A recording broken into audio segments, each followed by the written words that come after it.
Salut à toi, aujourd'hui vlog d'entraînement, je vais te partager ce que j'ai fait ces dernières semaines, je vais te partager 2-3 choses que je mets en place dans ce bloc, dont notamment un grise de groove un peu modifié qui peut convenir à pas mal de personnes, donc je vais t'en partager parce qu'il y a pas mal d'intérêt à le faire. Donc on est sur le troisième mésocycle, sur une semaine 3. En général, c'est pas les semaines où je performe le plus, souvent quand je te fais des vidéos, c'est plus vers la semaine 5 où il y a un peu plus de fatigue et de fitness. Et là, je suis plus en forme et souvent, j'ai pu voir un petit peu les résultats du bloc. Donc ici, la dynamique se remet en place par rapport à la dernière où je commence à perdre une certaine dynamique. Ici, il y a eu la petite semaine d'introduction. J'étais super bien sur une semaine 1.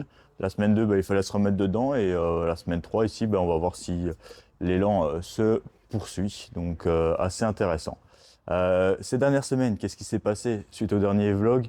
J'arrivais vers la fin et je me suis dit allez, go try une straddle pour voir où j'en étais, et finalement elle était mieux que la dernière fois, donc chose assez positive. Elle était quasiment pas loin de mon meilleur niveau et donc finalement je pense que je pouvais considérer que c'était ma première straddle post rupture du biceps, donc plus ou moins 6-7 mois après. Ensuite il y a eu une petite semaine d'introduction, récupération. Là on a fait 2-3 tests, c'était pas hyper concluant. J'ai fait un front lever 7-8 secondes, mais pas hyper clean. 8 secondes, mais un peu bas de forme. Je devais faire 4 presses en half lay. Là, j'en avais déjà fait 3. Mais elles ressemblaient pas à grand chose. Et puis pour la planche, c'était un max hold en advance avec 1 kg. J'ai fait aussi un front lever avec 1 kg, là, ce qui était un peu plus concluant aussi. Donc il y a eu pas mal de petites tests sur cette semaine d'intro qui était quand même donc assez intense. Et finalement, on n'a pas fait beaucoup de choix au niveau des exercices pour évoluer dans ce bloc-ci.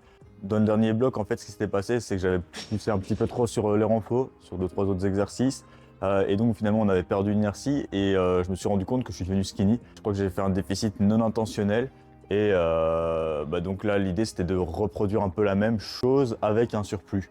Sauf que la même chose, il y avait moyen de faire en sorte que ça soit un peu plus intéressant au niveau entraînement. Ça faisait déjà quand même 2 mésocycles qu'on était sur la même structure. Donc en général, j'aime bien faire mésocycle 1, 2 plus ou moins la même. Et le 3, il y a quand même un peu de rotation, surtout sur les exercices accessoires, là où ils étaient un petit peu lassants. Donc j'en avais parlé au coach et on a fait la modification. Et donc finalement, il y aura 2-3 nouveaux exercices accessoires dans ce bloc. Ce qui est intéressant, c'est qu'on a fait une petite rotation. Donc j'avais mon hold jour 1 et 3, donc mes jours primaires en skill, en hold, et le jour 2 intermédiaire en half lay press, et le 4 c'est le jour aussi tertiaire, là en front pull-up. Donc celui-là il bouge pas. Par contre on inverse les jours 1 et 3, donc ils vont passer en half lay press 2 fois semaine et le front lever statique en 1 fois semaine. Donc on verra ce que ça va donner. Sur les planches là ça ne change pas, donc on reste sur la advanced tuck en 1 kg. Pour la structure, c'est globalement ça. On a remis un peu plus de traction, de tirage vertical. C'était un peu embêtant de faire trop de tirage horizontal. 2-3 rotations d'exercices accessoires. Sur la troisième séance de la semaine 1, je me sentais quand même assez bien récupéré. Je me suis dit que c'était peut-être l'opportunité de try une straddle, puisque j'en avais try une il n'y a pas si longtemps que ça. J'étais dans un bon jour et donc voilà, j'ai envoyé peut-être une bonne straddle aussi quand j'étais au parc à l'extérieur. Donc j'étais assez fier de ce clip-là. Donc voilà, j'avais eu mes 2 petites straddles. Maintenant, on reprend le boulot sérieux et peut-être qu'on pourra retenter quelque chose de plus correct par la suite. Donc au niveau de ce bloc, comme je t'ai dit, il y a toutes ces petites manipulations. Pour la séance du jour, on se retrouve sur la séance 2, un peu comme la dernière séance, sauf que là, on va faire le front statique, on va faire des full planches avec élastique. Ce que je voulais partager aussi aujourd'hui, c'était le grise de groove modifié. Donc c'est un des grands changements que je vais faire dans ce bloc. Bon, c'est pas finalement un grand changement, parce que finalement, tu réalises le même travail, on va dire. C'est juste que tu l'agences différemment. Donc par exemple, plutôt que de faire 6 séries de skills en début de séance, plus les skills accessoires et les renforts, ce que je vais faire, c'est que je vais faire 2 à 3 séries de grise de groove le matin, par exemple, dans ma matinée. Et ensuite, je me repose un peu et l'après-midi, je refais 3-4 séries avant la séance. Et donc finalement, ça te permet d'avoir plusieurs avantages. Donc le premier avantage, c'est la practicalité. Par exemple, si tu sens que tu as une séance un peu longue en fin de journée, ça permet d'avoir des petits moments et de raccourcir un petit peu ta séance principale. Je pense que c'est l'avantage numéro 1 qu'on pourrait en tirer avec ça. Le deuxième avantage, c'est de pouvoir s'exposer à différents moments de la journée à son exercice. Et peut-être que dans ces moments-là, tu as des opportunités où tu es peut-être un peu plus performant. Peut-être que tu as moins de stress à cet endroit-là. Peut-être que tu es plus léger parce que tu as mieux digéré. ou à l'inverse parce que tu as un bon niveau d'énergie et peut-être qu'à l'heure où tu dois t'entraîner ou tu as ton créneau, peut-être que tu es un petit peu moins performant justement. Et donc le fait d'avoir ces expositions-là, c'est un avantage. Ensuite, il y a les avantages de coordination, hein, donc forcément meilleur apprentissage moteur, meilleure acquisition du geste. Après, voilà, c'est toujours dépendant du mouvement. On sait que sur un front lever, en général, ça réagit bien. Sur les planches, il faut se mettre un peu dedans. Parfois, on est un petit peu off, mais l'air de rien, tu as quand même une progression qui n'est pas si maximale que ça. Donc, tu n'as pas besoin de trop te warm-up. Souvent, je fais une petite ligne, puis boum, j'envoie. Et on s'y habitue assez vite. Au début, ça peut paraître assez contraignant, mais c'est pas si grave que ça d'envoyer un hold, même en planche, sans trop d'échauffement. Avec l'habitude, on est assez surpris. Dans cette optique aussi par exemple, tu fais juste des sessions de street lifting et tu fais ton grise de groove le matin en skill. Ça permet aussi de combiner les deux. Et après, on pourrait avoir d'autres avantages comme le plaisir et des trucs comme ça. Donc vraiment, le grise de groove modifié, je trouve que c'est un truc vraiment sympathique et je t'invite à l'essayer. Ça peut être assez cool. Donc quasiment sur tous tes mouvements, finalement, ça peut faire sens. Et je me laisse un peu de flexibilité. Il y a des jours où je n'arriverai peut-être pas à le faire, donc je vais peut-être le faire 2 fois semaine, 3 fois semaine sur les séances qui en valent la peine. Et peut-être que dans le grise de groove, tu peux te permettre de jouer un peu plus aussi. Et peut-être que finalement, vu que tu as tellement de temps de repos ou autre, tu peux peut-être permettre de faire un peu plus de séries. Ça, je vais voir un peu comment je vais m'y prendre sur la durée. Donc voilà, c'est une petite réflexion que j'avais et que je voulais expérimenter. Donc je ne saurais pas t'en dire plus pour l'instant, mais peut-être que aussi cette manière de grise de groove là est peut-être plus viable sur du moyen long terme que le grise de groove où tu vas faire ça tous les jours quasiment 4 à 6 fois semaine. Là, tu vas le faire que sur 2 à 3 séances semaine sur tes séances principales avec 2 à 3 séries en fait finalement. Donc là, je vais me warm up, etc. Et puis on se retrouve sur la séance du jour.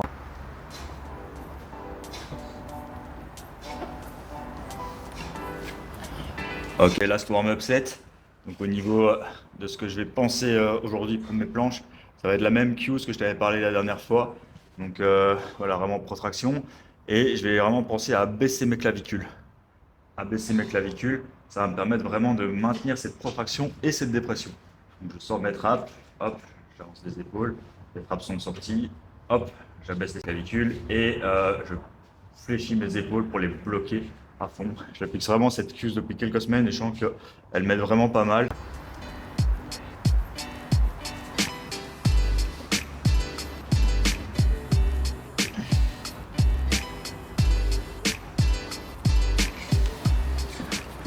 Jaune par rapport au dernier bloc, donc c'est pas trop mal. Je pense qu'il fait 10 à 15. Je sais qu'il y en a 2 qui traînent dans la salle. Je crois que celui-là c'est quand même le plus résistant. Au moins je m'entraîne avec une meilleure forme. Je pense que je vais faire le top 7 avec l'autre. On va voir un peu la différence. Je sens que sur l'autre je perds un peu les actives, mais j'arrive à hold de toute façon. Donc c'est quand même assez encourageant quoi. 10 kg d'assistance sur une foule. J'avais jamais vraiment fait ça avant.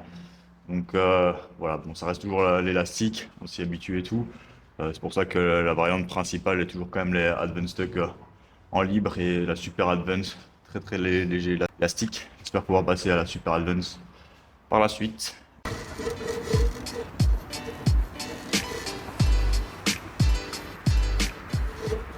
Ok, donc le top 7, 5-6 secondes et ensuite des back-off de 3 secondes. Plutôt content, je pense qu'il est un petit peu mieux là, j'arrive à retendre un peu les jambes. L'erreur que j'ai fait aussi pendant la semaine test, c'est que j'ai changé de matériel. Donc tu as vu, c'est des nouvelles Burger Nation. J'avais envie de les incorporer pour éventuellement travailler le touch après ou le front pull-up. C'est vraiment de mes objectifs principaux, la pull-up. Mais pour l'instant, on est encore coincé encore. Faut aller chercher encore un peu plus d'aisance sur ce front, mieux maintenir. Puis peut-être travailler sur vraiment les presses. Et même si c'est un mouvement différent, hein, la touch, on est bien conscient, il faut prendre le false grip. C'est vraiment du spécifique. Mais je risque de pas pouvoir tanker un volume assez conséquent après dans le front. Donc il faut passer un petit cap, pas tant que ça non plus. Hein. Je pense pas que je suis très loin de pouvoir vraiment bien m'entraîner avec. Mais on va prendre le temps de construire ça. Et d'un côté, je travaille déjà un peu la pull-up de toute façon avec le Advanced Tuck lesté. Donc on avance quand même avec tout du tirage et tout. Donc c'est tout qui avance en même temps au final. Voilà, on va essayer de voir la forme en vidéo. C'est vrai que là je te parle et je vois jamais le retour en direct.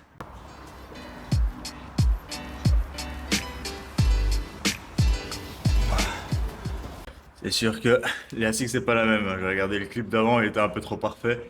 Donc voilà, avec celui-là, c'est un peu plus représentatif. Je pense que celui-là, c'est plus vers les 10, l'autre, ça doit être, à mon avis, quasiment 5 en plus. Comme quoi, la différence entre deux élastiques, vraiment importante. Et la manière dont on l'utilise aussi. Avant, j'avais vraiment tendance à pousser trop les hanches vers le sol. Ça faisait une belle planche, mais je sens que c'était un peu trop facile. Et là, à chaque fois, j'ai vraiment cette intention de me lever un peu plus ce bassin. Et pour la même résistance, c'est beaucoup plus dur. Euh, donc c'est intéressant d'essayer d'avoir une planche assez haute, que ce soit en bloquant et même en essayant d'avoir le bassin un peu plus haut. Comme ça, finalement, il y a moins d'assistance là-dessus. Et c'est là aussi où j'arrive à sentir tout le travail que je fais avec les, les half from press, tout l'engagement la partie claviculaire du pec. Je la trouve vraiment importante et pour prendre de la hauteur, c'est intéressant. Même sur une advanced stock plan, genre une fin de série, je sens que c'est souvent ça qui travaille un peu plus.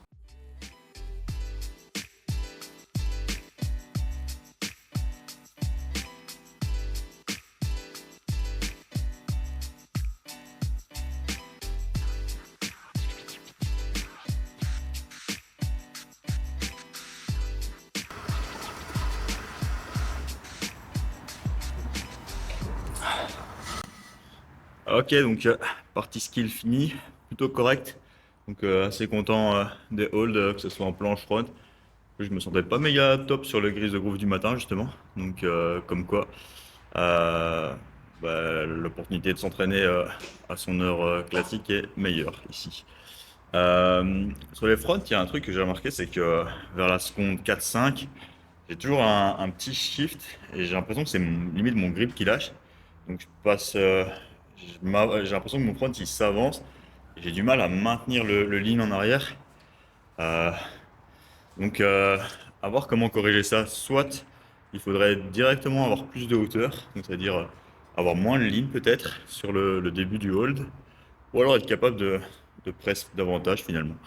J'ai l'impression qu'il y a un truc à faire avec le grip. Donc, s'il y en a qui sont vraiment chauds en front et que vous avez des conseils là-dessus, ça serait avec plaisir. Sinon, bah, je pense faut juste se renforcer un peu. Il y a aussi la respiration qui rentre en jeu, mais je commence à la gérer, je pense. Mais voilà, finalement, ça fait pas longtemps que je dois m'entraîner à faire des longs hauls. J'ai l'impression que sur le half-lay, j'arrive vraiment à grind longtemps.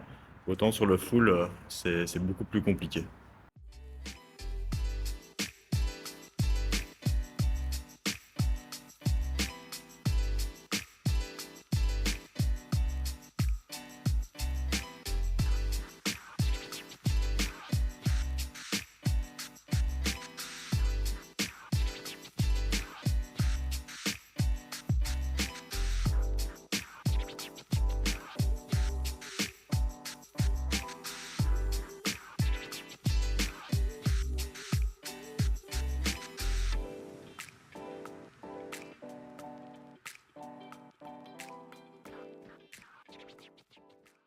On reprend un petit peu de sensation en dips, donc ça fait plaisir parce qu'on a changé un peu le format.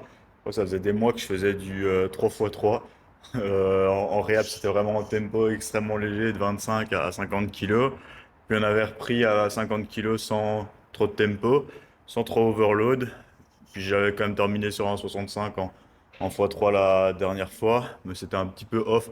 Jamais dur, mais j'ai l'impression que j'arrive plus à pousser longtemps.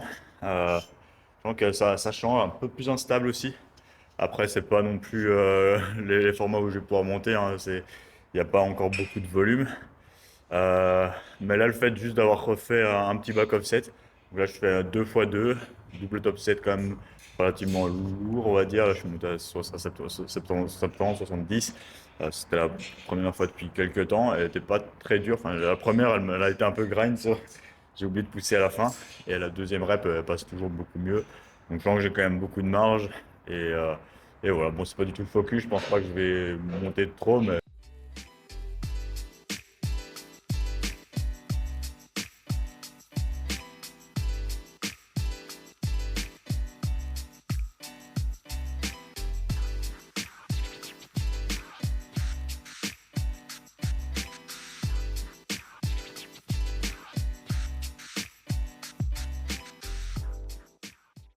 développé incliné, très pertinent pour la calisthénie, je trouve que c'est l'angle qu'on a sur le mouvement euh, est assez similaire à celui qu'on aurait comme angle de poussée sur une planche push-up par exemple, ou même juste sur le hold. Même si on arrive à ce moment-ci, on passe quand même beaucoup de temps dans cet angle-ci. Et en général, si on a un angle de 60 degrés, l'air de rien, c'est souvent ce qu'on a besoin en planche. Euh, Souvent, bah, c'est là qu'il y aura le plus de tension avec une barre en libre. Bon, ici avec la Smith, la tension elle est plutôt répartie et on arrive à recruter un peu différemment. Donc on n'est pas non plus dans la full spécificité, c'est pas toujours le but des accessoires de reproduire le mouvement, mais l'air de rien, quand il y a quelques angles avec une certaine tension qui sont élevés, ben ça fait sens quoi. Voilà, et l'avantage de la Smith, ben, c'est un peu moins stressant qu'une barre, moins technique qu'un coucher halter. Puis ça fait une petite rotation assez sympa. Et comme je te disais tantôt, je trouve carrément on sent bien faisceau claviculaire aussi. Ça permet peut-être de regagner un peu de hauteur. Et c'est un petit compromis aussi entre la poussée verticale et horizontale. Donc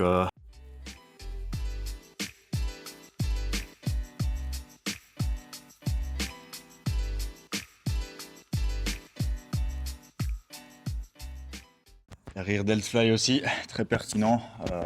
Comme je te le disais parfois, là, delta post pour le front. Et celui-là, avec la poulie, il est vraiment magnifique. La tension est continue du début à la fin. Enfin, du début, pas trop justement, mais vraiment sur la fin, très agréable. Justement, dans les accessoires, le bloc précédent, j'ai un peu contre-perf vers la fin. Donc ici, c'est ça que j'essaie de garder un peu plus de reps en réserve, plus le surplus calorique. Et normalement, on devrait avoir quelques petites reps en plus et quelques adaptations qui vont payer. On a fini la séance, dans l'ensemble plutôt bonne séance. Voilà, je suis parti dans pas mal de sens différents dans les explications. J'espère que c'est pas trop dense, mais bon, c'est ce qu'on veut aussi, de pouvoir donner des tips un peu plus dans le détail. Sans doute refaire peut-être un vlog sur une autre séance, puis un petit vlog où on verra l'évolution aussi, peut-être une petite vidéo transformation de la blessure aussi. Ça pourrait être assez cool. Et voilà, donc n'hésite pas à me dire dans les commentaires si tu as bien apprécié ça. Petit moment promo comme d'hab en fin de vidéo. Je cherche 25 nouvelles places pour mon coaching via en DM. En vrai, je kiffe coacher, donc il y a pas mal de places dispo, donc n'hésite pas à venir. Peut-être pas 25, mais franchement, j'en ai. Puis bah, like comme d'habitude, etc. Il y a la formation aussi pour les coachs qui est en préparation et qui commence le mois prochain. Donc n'hésite pas à regarder aussi. Et sinon, on se retrouve pour une prochaine vidéo. C'était 02 Workout. À tout.